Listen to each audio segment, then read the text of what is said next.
സുനിതയുടെ ശമ്പളം സുമയുടെ ശമ്പളത്തേക്കാൾ 16% കുറവാണ്. സുമയ്ക്ക് സുനിതയേക്കാൾ എത്ര ശതമാനം ശമ്പളം കൂടുതലുണ്ട്? നമുക്ക് സുനിത, സുമ, രണ്ടുപേര്. സുനിത, സുമ.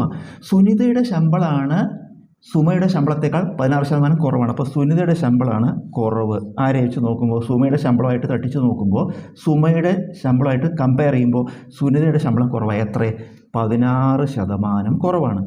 അപ്പോൾ ആരുടെ കൂടുതൽ? സുമയുടെ കൂടുതലായിരിക്കും അല്ലേ? സുമയ്ക്കാണ് ശമ്പളം കൂടുതൽ. നമ്മൾ എന്താ കാണേണ്ടത്? സുമയ്ക്ക് സുനിതയേക്കാൾ എത്ര ശതമാനം ശമ്പളം കൂടുതലുണ്ട് എന്ന് കാണണം. ഉത്തരം കാണാൻ നമുക്ക് 100 × x/100 - x എന്ന സൂത്രവാക്യം ഉപയോഗിക്കാം. 100 × x/100 - x. വില ഈ എക്സ് പറയുന്നത് നമുക്ക് തന്ന ശതമാനം, എക്സ് എന്ന് പറയുന്നത് ചോദ്യത്തിൽ തന്ന ശതമാനം. വില കൊടുക്കുമ്പോൾ എന്ത് വരും? 100 × 16/100 - 16. 100 × 16 1600/100 എന്ന് 16 കുറച്ചാൽ 84. നമുക്ക് 4 കൊണ്ട് വെട്ടിച്ചെടുക്കുമ്പോൾ ഇവിടെ എത്ര വരും? 4 കൊണ്ട് വെട്ടിയ 400 ഇവിടെ 4 കൊണ്ട് ഹരിക്കുമ്പോൾ അല്ലെങ്കിൽ 4 കൊണ്ട് വെട്ടിച്ചെടുക്കുമ്പോൾ 21.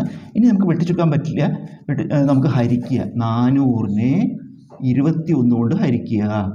40ൽ ഒരു പ്രാവശ്യം 1 × 21 21. 40 ന്ന് 21 കുറച്ചാൽ 19 വരും. അടുത്ത അക്കം 0.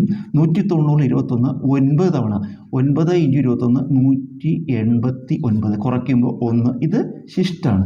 അപ്പോൾ നമുക്ക് എങ്ങനെ എഴുതാം? ഇതിനെ മിക്സഡ് ഫ്രാക്ഷൻ ആക്കുകയാണ് നമ്മളെ. എത്ര ഹരണഫലം? 19. ശിഷ്ടം എത്ര? 1 ഛേദം എത്ര? 21. 19/1/21%. ഇതാണ് സുമയ്ക്ക് സുനിതയേക്കാൾ എത്ര ശതമാനം ശമ്പളം കൂടുതലുണ്ട്?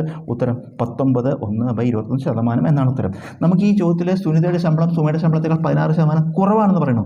ഈ ചോദ്യത്തിൽ ഇവിടെ കൂടുതലാണെന്ന് വന്നാൽ ഈ സൂത്രവാക്യത്തിൽ ഇവിടെ പ്ലസ് ഇട്ടാൽ മതി. ഇവിടെ കൂടുതൽ എന്ന് പറയുമ്പോൾ ഇവിടെ പ്ലസ് ഇടുക, ഇവിടെ കുറവ് എന്നാണ്, അതുകൊണ്ട് മൈനസ് ഇട്ടു.